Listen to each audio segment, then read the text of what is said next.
Welcome to Telugu రాజ్యం. నేను శరత్చంద్ర. ప్రస్తుతం మనతో పాటు రాజకీయ విశ్లేషకులు చింతా రాజశేఖర్ గారు ఉన్నారు. నిన్న జనసేన అధ్యక్షుడు నిన్న మొన్న కొన్ని సంచలనమైన ప్రకటనలు చేస్తున్నారు. ఇటీవల ఆయన మీద ఆ కాపు కుల సంఘం నేతలు చేస్తున్న విమర్శలు దాడి, వాళ్ళు చేస్తున్న పొలిటికల్ కామెంట్స్ నేపథ్యంలో తొలిసారి పవన్ కళ్యాణ్ తాను కులానికి సంబంధించి కులం కోసం రాజకీయాలు చేయట్లేదు, తన భావజాలం నచ్చితే తనతో కొనసాగాలి, మద్దతు ఇవ్వాలి, లేకపోతే వారి దారి వారు చూసుకోవచ్చు అని కొన్ని కామెంట్స్ చేశారు. అలాగే ఇతర నాయకులు కాపు కులానికి సంబంధించి ఇప్పటి వరకు వంగవీటి రంగాని కీలకమైన నాయకుడిగా భావిస్తారు. రంగాతో తనకు పోలించి చూడటం, రంగా పేరును ప్రస్తావించడం పైన కూడా ఎంత అసహనం వ్యక్తం చేసినట్టు కనిపించింది.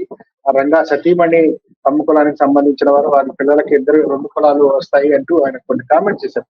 వీటన్నిటిని అంటే పవన్ కళ్యాణ్ గారు నిన్న మొన్న రాజమండ్రి పర్యటనలో చేసిన కామెంట్స్, పాలిటిక్స్ సంబంధించి ఆయన వ్యక్తం చేస్తున్న అసహనం అనుకోవచ్చు, లేకపోతే అభిప్రాయాలు అనుకోవచ్చు, లేకపోతే ఆయన మీద విమర్శలు చేస్తున్న వాళ్ళు, లేకపోతే కాపు సంఘానికి ఓన్లీ కాపు కులానికి మాత్రమే పరిమితం చేసి పవన్ కళ్యాణ్ ని చూడటం పైన ఆయన క్లారిటీ ఇచ్చే ప్రయత్నం అనుకోవచ్చు. వీటన్నిటిని ఎలా చూడాల్సి ఉంటుంది సార్? అంటే పవన్ కళ్యాణ్ రాజకీయంగా తన గొయ్యి తానే తవ్వుకున్నాడు. పవన్ కళ్యాణ్ మనసులో ఏ క్వశ్చన కూడా కాపులకి మేలు చేద్దాం అనే ఉద్దేశం లేకపోయినప్పటికీ పవన్ కళ్యాణ్కి లేదు, ఇందులో డౌటే లేదు. కాపు కులం అనే భావన గాని, కాపు కులాన్ని ఉద్ధరిద్దామని గాని, కాపు కులానికి మేలు చేద్దామనే ఉద్దేశం పవన్ కళ్యాణ్ మనసులో కోటో వంతు కూడా లేదు. అది నిజం. పవన్ కళ్యాణ్ ఒక కాపు కుల నాయకుడు, కాపుల జనోద్ధారకుడు అని చెప్పేసేసి పవన్ కళ్యాణ్ అట్లా ప్రొజెక్ట్ చేసి ఈ కాపుల పిచ్చి నరనరాన నింపింది ఎవరు? దాసరి రాము, అక్షర సత్యం, యుఎస్ లో ఒకడు ఉంటాడు ప్రసాద్ చిగిలిశెట్టి. వీళ్ళు కాపులు కాపులు కాపులు కాపులు కాపులు అని చచ్చిపోతారు. ఏంటో నాకు అర్థం కాదు. అరే అక్కడ గేట్ తాగడానికి కూడా మీకు అర్హత లేదురా బాబు. పవన్ కళ్యాణ్ ఇంటి ముందర కాపు ఆటో తోలుకునే ఒక కాపోడు వెళ్తే గేట్ తాగటానికి కూడా అర్హత లేదు. అదే కమ్మోడు బెంచ్ కార్లు వెళ్తే పవన్ కళ్యాణ్ ఎదురెళ్ళి కాగులించుకుంటాడు. ఇప్పటికైనా సరే వీళ్ళు బుద్ధి తెచ్చుకోవాలి. ఈ కాపు కుల నాయకులు ఎవరైతే పవన్ కళ్యాణ్ కాపులను ఉద్ధరిస్తాడు, కాపు జనోద్ధారకుడు, కాపుల ఆశాకిరణం అని కాగులించుకున్నారో వాళ్ళందరినీ పోగేసి మీటింగులు పెట్టి జనసేనకు ఓటేయమన్నారో వాళ్ళందరినీ పవన్ కళ్యాణ్ ఓటు బ్యాంక్ ఏంటి? పవన్ కళ్యాణ్ ఏదో పెద్ద అటల్ బిహారీ వాజ్పేయి లాగానో, లేకపోతే ఇందిరాగాంధీ, నెహ్రూ, రాజీవ్ గాంధీ వీళ్ళలాగా రాజకీయ నాయకుడేం కాదు. పవన్ కళ్యాణ్ కి జనం ఎందుకు వస్తారు, ఓటు ఎందుకు వేస్తారు? రెండు కారణాలు. ఒకటి కులపిచ్చి, అది ఒక మానసిక రోగం. రెండోది సినిమా మొహానికి రంగులు వేసుకుని గంతులేసే వాడి పట్ల ఉండే వ్యక్తి పూజ మానసిక రోగం. వీళ్ళిద్దరే పవన్ కళ్యాణ్ ఓటు బ్యాంక్. పవన్ కళ్యాణ్ కి పాలసీలు లేవు, ఒక ఐడియాలజీ లేదు, ఒక స్థిరత్వం లేదు, ఒక విజన్ లేదు, ఏమీ లేదు. పవన్ కళ్యాణ్ మన దేశంలో కాబట్టి పవన్ కళ్యాణ్ లాంటి వాళ్ళు రాజకీయాల్లో ఉన్నారు, కానీ ఎవడు పక్క దేశాలు అయితే పక్కనికి పోతుంటే మొహం కూడా తిప్పి చూడరు. అయితే పవన్ కళ్యాణ్ చేసిన స్టేట్మెంట్ వల్ల తన గొయ్యి తానే తవ్వుకున్నాడు అనొచ్చు, లేదా తన శవపేటిక మీద ఆఖరి మేకు తనే దింపుకున్నాడు. ఎందుకంటే ఇప్పుడు కాపులకి ఏమన్నా చేస్తానన్నా అంటే కాపులు దూరం అయిపోతారు పవన్ కళ్యాణ్. నీతో పొత్తు పెట్టుకుంది నీ మొహం చూసా, లేకపోతే నీ సినిమా డాన్సులు చూసా, నువ్వు జుట్టులో ఇట్లా జుట్టెగరేటాలు చూసా, నీ తలెగరేటాలు చూసా, లేకపోతే నీలో ఉన్న ఏదైనా మేధస్సు చూసా అనుకున్నావా? నీకు అంత సినిమా లేదు నాన్న. నువ్వు సినిమాల్లో వేసే వేషాలకి కొంతమంది అభిమానులు ఉంటే నీ కులపిచ్చి వాళ్ళు కొంతమంది ఉన్నారు కాబట్టి ఆ ఓటు బ్యాంక్ చూసి నీతో పొత్తు పెట్టుకున్నావు. ఇప్పుడేమో ఓటు బ్యాంక్ ని దూరం చేసుకున్నావు, గెట్ అవుట్ అంటాడు.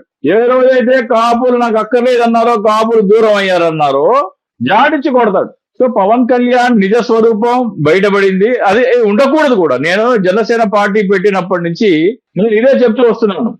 చాలా మంది పవన్ కళ్యాణ్ కులం గురించి అది గురించి మాట్లాడేవారు. 2000 కిరణ్ ఒక ఆయన ఉండేవాడు మైలవరం నియోజకవర్గంలో, కృష్ణరాయల్. ఆయన సూసైడ్ చేసుకున్నాడు పాపం. జనసేన పార్టీ కాపుల పార్టీ అంటే నేను నిర్ద్వందంగా ఖండించేవాడిని. ఇది 2016-17 సంగతి చెప్తున్నాను నేను. ఆయన పేరు కృష్ణదేవరాయల్. సో వాళ్ళ మైలవరంలో ఉంటారు. వాళ్ళ ఇన్లాస్ వచ్చేసేసి చిలకలూరిపేట. సూసైడ్ చేసుకున్నాడు అతను జనసేన పార్టీ అంటే కాపుల పార్టీ అనేవాడు. అదే కాదయ్య బాబు, అలా ఉండకూడదు.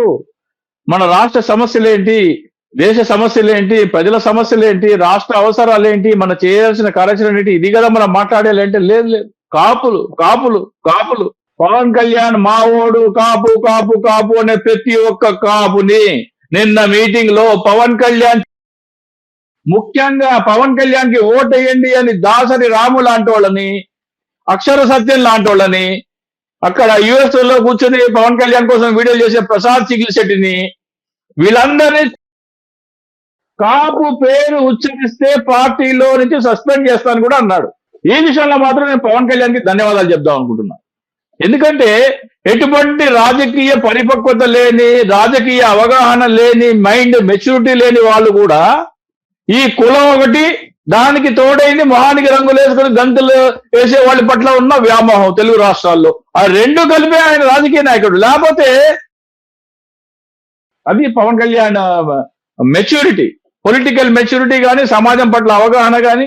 అది ఉపేక్షించడం కాదు సార్, ఉపేక్షించడం, కుల రాజకీయాలు చేస్తూ ఉపేక్షించడం అనటం వల్ల అంతిమంగా మీరు చెప్పినట్టు నిజానికి ఆయన వెనక ఆయన ఈ కులం అక్కర్లేదు, నాకు అందరూ కావాలి, అన్ని వర్గాల ప్రజలు కావాలి, అన్ని కులాలు కావాలంటాం మంచిది, ఒక విధంగా మంచి పరిణామమే. రాజకీయాల్లో మిగతా వాళ్ళు ఎవరు మేము ఫలానా కులానికే పరిమితమైన పార్టీ, ఫలానా కులానికి సంబంధించిన పొలిటికల్ పార్టీ, ఆ కులానికి సంబంధించిన రాజకీయాలు చేస్తామని ఎవరు క్లెయిమ్ చేసుకోవాలా. కానీ జనసేనలో పలు సందర్భాల్లో పవన్ కళ్యాణ్ గారు కూడా గతంలో తనకు అవకాశం ఎందుకు ఇవ్వట్లేదని చెప్పి ఆయన క్లెయిమ్ చేసుకునే ప్రయత్నం చేశారు. ఇప్పుడు దాని మీద క్లారిటీ ఇచ్చారనుకోవచ్చు కదా, దానివల్ల వచ్చే నష్టమే ఉంటుంది.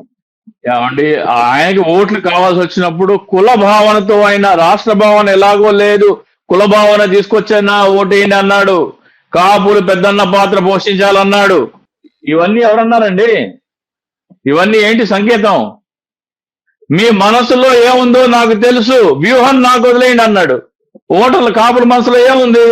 నేను ఇదే విషయము నట్టేట ముంచుతాడనే విషయము 2019 నుంచి చెప్తున్నాను. ఒక విధంగా చెప్పాలంటే జనసేన పార్టీ పవన్ కళ్యాణ్ కి వ్యతిరేకంగా మొట్టమొదట గళం విప్పింది నేనే. 2019 నుంచి మాట్లాడుతున్నాను నేను. ఈయన పార్టీ ఈయనది కాదు, చంద్రబాబు నాయుడు స్థాపించిన పార్టీకి ఈయన బినామీ. ఎందుకంటే ఈయన వ్యవహార శైలి అంతా అట్లాగే ఉంది. ఈయన సొంత పార్టీ నాయకుడిలాగా ఎప్పుడు వ్యవహరించలేదు. ఇప్పుడు ఎందుకు తీసుకొచ్చాడు? స్థానిక సంస్థల ఎన్నికల నోటిఫికేషన్లు వస్తాయి, కాపులకు ఎన్ని కోట, కాపుల కోట ఎంత అనే క్వశ్చన్ వస్తుంది ఇప్పుడు. కాబట్టి ఆ కాపుల కోట ఫుల్ఫిల్ నోటికి ముందే తాళం వేసేస్తున్నాడు. కాపుల కోట అడగకూడదు, కాపులకు నోరెత్తకూడదు, ఇవన్నీ దానికే ప్రిపరేషన్. స్థానిక సంస్థల ఎన్నికల్లో ఇంతకుముందు ఎన్నికల ముందు ఏమన్నాడు? స్థానిక సంస్థల ఎన్నికల్లో 3వ వంతుకు తగ్గకుండా నేను పదవులు తీసుకుంటా అన్నాడు. కార్పొరేషన్ పదవులు వచ్చినాయి, జనసేన పార్టీకి ఎన్ని శాతం వచ్చినాయి? 5% వచ్చినాయో, 4% వచ్చినాయి. 33%. 3వ వంతు అంటే ఎంత అండి? 33% కదా నాకు తెలిసి. అంటే ఆయన మరి పవన్ కళ్యాణ్ అంటే ఎంపీసీ చదివాడు, ఇంటర్మీడియట్ లో సిఈసి చదివాడు, ఎంఈసీ చదివాడు. మరి ఆయన 3వ వంతు లెక్క ఏంటో మనకైతే తెలియదు. ఆయన అంటే మరి ఒకే ఇంటర్మీడియట్ లో ఒకేసారి 3 గ్రూపులు చదివాడు ఆయన. 3వ వంతు అంటే ఏమో తెలియదు, కానీ సాధారణంగా మా జనాలకి సామాన్యంగా 3వ వంతు అంటే 100లో 3% అంటే 33%. 33% పదవులు తీసుకుంటా అన్నాడు. ఇప్పుడు అక్కడ 33% కాదు కదా, 10% ఇచ్చే అవకాశం కూడా కనబడట్లేదు. సో కాపులందరూ గగ్గోలు పెడతారు. అందుకనే కాపు పేరెత్తితే, కాపు పేరు ఎత్తకుండా నీ మొహం చూసి అన్ని ఓట్లు పడ్డా నీకు స్ట్రైక్ రేట్ 100%.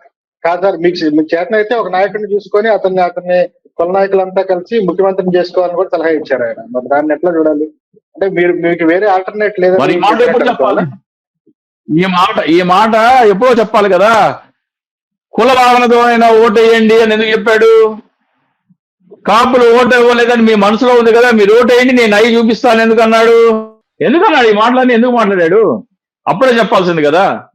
పవన్ కళ్యాణ్ ఊసర వెల్లి కంటే కూడా వేగంగా రంగులు మారుస్తాడు.